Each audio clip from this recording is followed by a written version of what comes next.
bienvenue dans ce nouveau Mag Eco. Cette semaine, on s'intéresse au groupe leader au niveau européen de la flûte apéritive. Et oui, Cancimag est une entreprise alsacienne.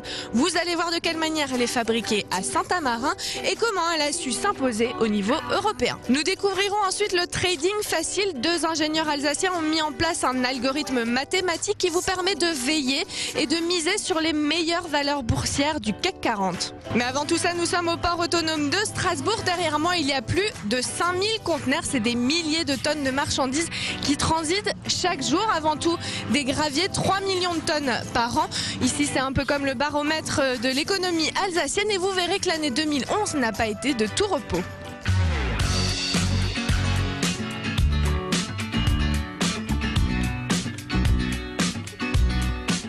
Alors l'année économique du port autonome a été très mouvementée en 2011. Il me semble qu'il y a eu une diminution du transit des marchandises de 17%. Nous avons eu en tout et pour tous 5 mois qui ont été affectés par des conditions de navigation qui n'étaient pas bonnes. D'une part du fait d'un accident sur le Rhin, un naufrage d'un chimiquier qui a provoqué un arrêt de navigation pendant 1 mois en février 2011, et puis ensuite 4 mois de basse eau. Et les basses eaux sont des conditions de navigation qui ne sont pas bonnes, c'est-à-dire qu'on ne peut charger les bateaux que partiellement. Et donc du coup, le coût du transport redevient prohibitif par rapport à d'autres modes de transport. Cette diminution affecte le fret, c'est ça? Par contre, le trafic des conteneurs a été en hausse? Alors effectivement, la diminution affecte surtout le trafic de vrac, notamment les hydrocarbures, donc ce sont des vracs liquides, et puis les céréales et les graviers. En revanche, le trafic de conteneurs, je dirais, continue à croître, et c'est ça la bonne nouvelle de 2011. D'accord, alors vous êtes quand même sur une voie stratégique, le Rhin c'est quand même l'un des premiers fleuves commerciaux d'Europe. Est-ce que vous vous en servez de cette position ? Effectivement, c'est l'atout numéro 1 du port de Strasbourg, c'est de se situer sur un fleuve qui est le premier fleuve circulé par les marchandises et qui débouche surtout sur de grands ports maritimes que sont Anvers et Rotterdam.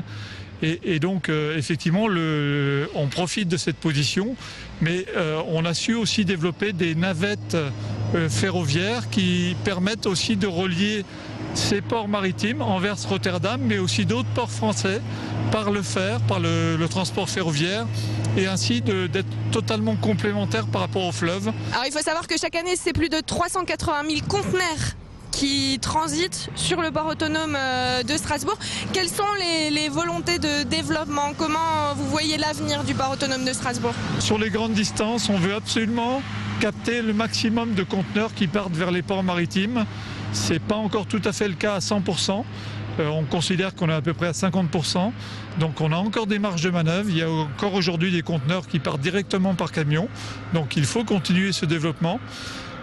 Les marges de développement du port de Strasbourg, c'est aussi d'aménager un nouveau terminal à conteneurs à Lauterbourg pour s'adresser plutôt au secteur Nord-Alsace, aux industries du Nord-Alsace, parce que ce sera plus facile pour elles d'aller à Lauterbourg que de revenir sur Strasbourg pour ensuite partir sur Anvers ou Rotterdam.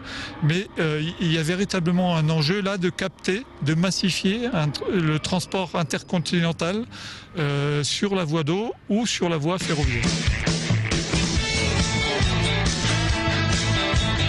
Alors en 2011, il faut savoir qu'il y a près de 800 000 passagers qui sont passés ici même. Alors bonjour Monsieur Chech, vous êtes directeur de Batorama et responsable du trafic des passagers. Comment est-ce que vous expliquez cette hausse ? Bonjour, eh bien tout simplement parce qu'il y a un attrait de plus en plus fort pour les gens pour le tourisme de proximité, le tourisme local, et puis qu'en 2011 on a été impacté à la fois par la crise et à la fois par le printemps arabe. Les gens ont moins voyagé, en tout cas s'ils ont voyagé c'est moins loin, donc ils se sont reportés sur des destinations de proximité et on a pu en bénéficier. Vous parlez du printemps arabe, alors justement, est-ce que le profil de la clientèle était plutôt français ou plutôt étranger ? On a un profil relativement mixte. On a mesuré qu'environ 55% de nos visiteurs sont des visiteurs français et les 45 autres % sont des étrangers avec une énorme majorité d'Allemands, à peu près entre 30 et 35% d'Allemands.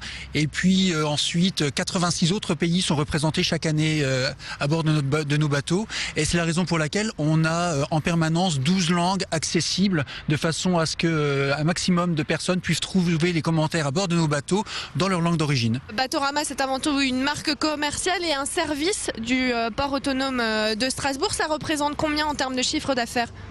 Alors Batorama, ça représente à peu près 5 millions et demi d'euros de chiffre d'affaires hors taxe. Il faut savoir que surtout en 2012, nous ne répercuterons pas la hausse de la TVA qui passe de 5,5 à 7% sur le transport de passagers et pour le bénéfice de nos passagers et de nos clients, nous ne répercuterons pas cette hausse. Alors merci beaucoup, on va vous laisser rentrer à l'intérieur parce qu'il commence un petit peu à pleuvoir. Nous on passe tout de suite à un autre sujet, le trading facile. Alors ce sont deux ingénieurs alsaciens qui se sont penchés sur un algorithme mathématique qui vous permet de veiller et de miser sur les meilleures valeurs boursières du CAC 40. C'est un logiciel qui est fiable à 75%. Regardez, c'est un reportage de Kevin Drouin. Des chiffres, des logarithmes, des codes, des constantes, des complexités quasi polymiales. À l'école, vous n'y compreniez rien et avez fait une croix définitive sur les mathématiques. Eh bien, vous avez tort. L'arithmétique pourrait vous faire gagner beaucoup d'argent. À Appenweier, deux Alsaciens, ingénieurs de formation, ont mis au point un algorithme qui passe au crible les entreprises du CAC 40. Depuis un logiciel, leur formule magique détecte et envoie par SMS aux abonnés pour 30 € par mois les meilleurs placements boursiers. Les clients peuvent alors miser sur les bonnes valeurs et encaisser d'importantes plus-values. C'est en tout cas ce que les créateurs vous promettent. Les traders des grandes sociétés utilisent ce genre d'outils pour pouvoir justement gagner, on va dire, en performance. Et donc nous, ce qu'on souhaite faire, c'est justement le transposer et l'offrir au plus grand nombre, donc que ce soit accessible au public, quoi. Monsieur tout le monde, c'est bien le cœur de cible des deux ingénieurs. Les SMS envoyés aux clients sont clarifiés au maximum. Seul le nom de l'action et la quantité à acheter sont donnés environ 4 fois par semaine. Et c'est tout, rien de plus. Pas de conseiller, pas de consultant ou d'informations supplémentaires par téléphone ou internet. Vous devrez faire une confiance presque aveugle au logiciel. Le conseil humain, ça peut être plutôt perçu négativement aussi, quoi. Parce qu'il y a aussi la psychologie en fait des boursicoteurs qui eux ont plutôt tendance à perdre, à se laisser dépasser par leurs émotions. Et l'intérêt de la machine, c'est justement qu'elle n'a pas d'émotion. Donc il suffit de s'y fier, de suivre les conseils de manière systématique. Et bien en général, on n'a pas de surprise, quoi. Pas de surprise, c'est vite dit, surtout quand on voit les tempêtes qui ont ravagé les places boursières ces dernières années. En tout cas, l'algorithme alsacien afficherait 74% de taux de réussite. Théoriquement, vous gagnez 3 fois sur 4 et perdez donc 1 fois sur 4. La bourse peut faire peur, surtout quand on entend des histoires de récession, de crise, de perte de AAA et ainsi de suite. Nous, on veut notre système indépendant de l'économie. Parce qu'on pense que la bourse ne traduit pas une économie, mais plutôt la psychologie des traders. On arrive à s'affranchir de ce qui se passe du point de vue économique et à donner des informations qui sont totalement déconnectées de l'économie. Et par conséquent, on profite de la variation des marchés pour faire de bonnes opérations. Économie, psychologie des traders, arithmétique, au final, faire fortune se résumerait à un simple SMS. À vous de juger.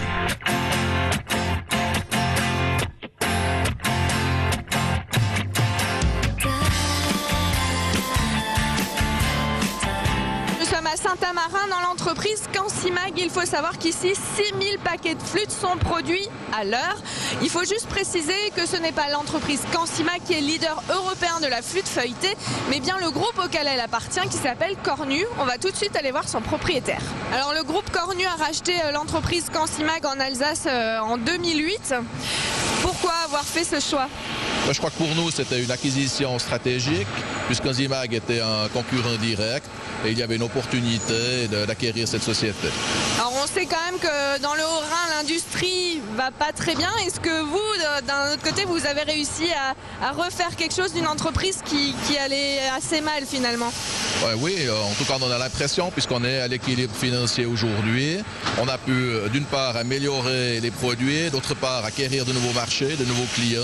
Donc on a actuellement une pleine réussite avec cette société. Le groupe Cornu est leader au niveau européen de la flûte feuilletée. C'est pas du pipeau ça?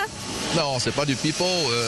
La seule petite différence, c'est qu'on est leader mondial dans le domaine de la flûte feuilletée, puisqu'on rencontre un concurrent très important en Europe et peut-être un en Australie et un aux États-Unis. D'accord. Alors comment vous expliquez le fait qu'il n'y ait pas beaucoup de concurrence comme ça? Moi, je crois que simplement nous sommes concentrés dans le domaine de la flûte feuilletée depuis de nombreuses années. Notre savoir-faire nous a permis d'avoir d'une part des produits de qualité à un prix attractif, ce qui a peut-être évité à la concurrence de se développer. Alors on voit quand même qu'il y a des énormes machines. Est-ce qu'il y a des projets d'amélioration au niveau technologique ou des choses pour le développement d'entreprise? Alors on a réalisé depuis 2008 d'énormes investissements, en particulier dans le secteur d'emballage. On a modernisé l'outil, on l'a fiabilisé et aujourd'hui on n'a pas de projet particulier pour le développement. Pourquoi? Pourquoi? C'est une très bonne question. Il faut d'abord acquérir de nouvelles parts de marché avant de pouvoir s'imaginer investir. Alors comment vous allez pouvoir acquérir de nouvelles parts de marché? Ou alors peut-être que l'Alsace n'est pas une priorité pour vous? Non, l'Alsace est un site pour nous qui est effectivement un site prioritaire puisqu'on a consenti de gros investissements. C'est un site qui est bien placé au centre de l'Europe. L'acquisition de nouveaux clients va se faire par nos démarches commerciales qui sont particulièrement efficaces.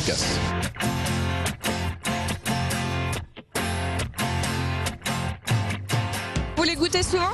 Alors personnellement, je les goûte 2 à 3 fois par jour. Ah oui, quand même. Oui, bien sûr. Faut Ça faire se voit, non? Comme je l'ai dit tout à l'heure, il y a à peu près 70 salariés. Est-ce que, par hasard, à Cansimag, il y a de l'avenir pour certains jeunes qui chercheraient un emploi ou pas du tout? Oui, bien sûr. Alors on est toujours à la recherche de collaborateurs qui ont tout d'abord envie de travailler et puis qui ont des connaissances soit dans le domaine technique, soit dans le domaine boulanger. Alors merci beaucoup, l'émission touche à sa fin. Nous, est-ce qu'on peut aller prendre un petit apéro? Oui, bien sûr, on vous accompagnera volontiers. Super. Alors en attendant, vous pouvez revoir toute l'émission sur le site internet d'Alsace 20. La semaine prochaine, vous retrouvez Kevin Drouin pour Alsace et vous. Et moi, je vous dis à bientôt.